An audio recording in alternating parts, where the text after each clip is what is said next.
Hello and welcome to this little tutorial video where I want to show you how to connect to a managed neo4j Aura database, or basically any database that you run yourself that has encryption, but I'll just use Aura here with neo4j because that's a bit difficult and it took me quite some time to figure this one out. Alright, so let's create an Aura database. You can create an Aura database for free that has a limitation, I think, of 50,000 nodes. That should be enough, at least for trying out the database. So let's just start a new Aura DB. I will register. I'll use my Google account and start with a free database. Let's just call the database test or demo or whatever. Let's use Belgium. Let's start with a blank database so that we can load in our data. Create the database. Then here you'll be shown the credentials. It's very important that you copy this because this won't be displayed again. And then click continue. Right, so there's your database being set up in the background.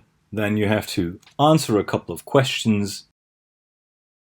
And let's go back to the console. Now this one's setting up. I'll just speed up the video until we're there. Alright, the database is ready and I'm ready to connect. Let's go to the database details page. Yeah, it pretty much tells you everything that you want to do. Then you see here how you can connect, all the different languages. It also shows you Java, so here's a little example code. But this is an example code that you can use with a basic driver. It doesn't help you with the Spring data for neo4j. So yeah, I got it. That's it. So there's pretty much nothing down here that you need. What you need is the connection URI, and what you see here that the name is neo4j plus s, and then the URL of your instance, the server name of your instance. So this plus s means that this connection is encrypted. You can't change that. You have to make an encrypted connection, which makes sense because this goes over the internet. So the next thing is copy this and save it somewhere because you'll need it. You'll need to put that into your configuration for your application. Okay, so now that your cloud database is set up, change to your IDE and edit the pom.xml, so your Maven configuration. And what you want to do here is you want to pull in the neo4j driver, the Spring Boot starter.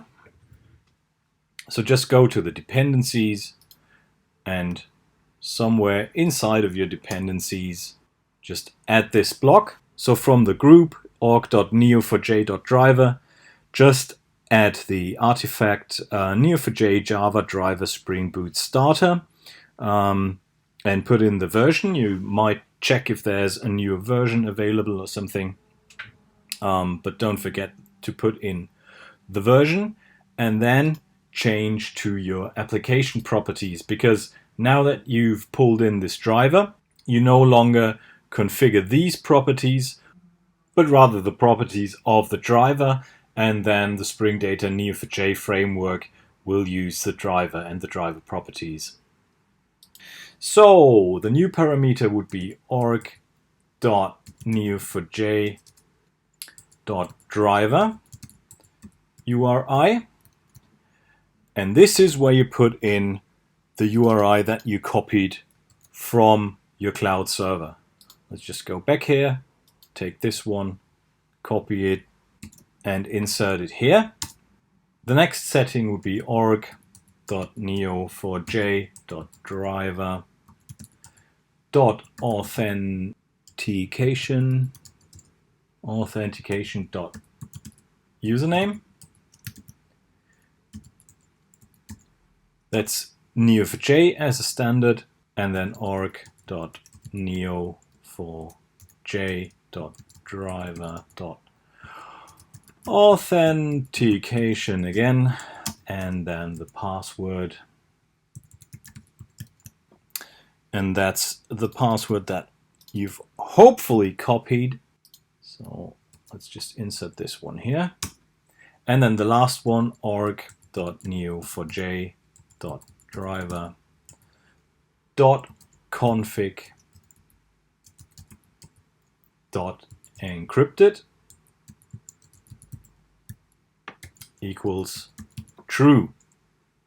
And now configuration wise, that's everything you have to do. Now you might want to reload the project to check out all the dependencies, pull them into your project.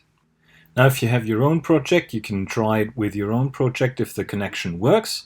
What we can do here to check if everything is okay, we'll go to our application, to our demo application, and use the command line runner to configure this to try something out. So let's just clear everything out here, and also let's clear all this up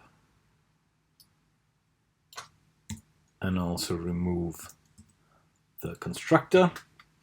So now we'll use the driver directly to execute some Cypher statements. So we'll initialize the driver.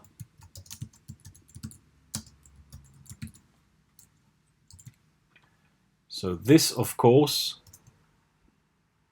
is the neo4j driver.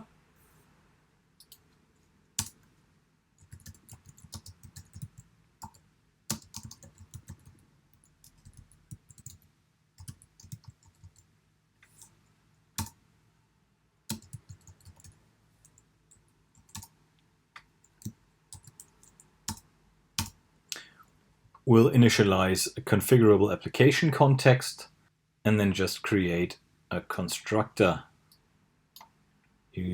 Use both those variables. And there you go. We'll just create a session config.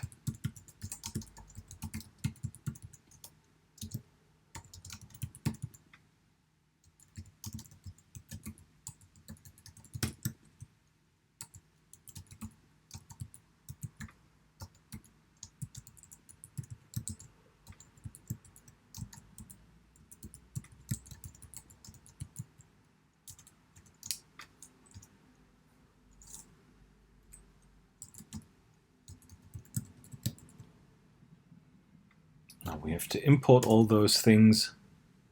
So that's neo4j driver, of course. And the access mode, oh, that's a wrong import, of course. This is, of course, also org.neo4j driver access mode. And then we'll just start a session.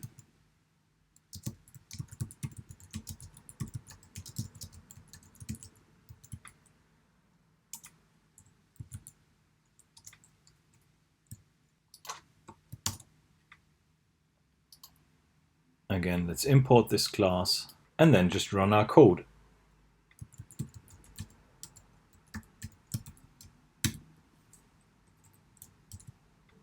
And then afterwards,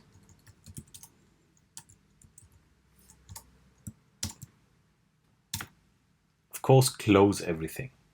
Now to test it, let's just create a node. Let's create a node with a label message.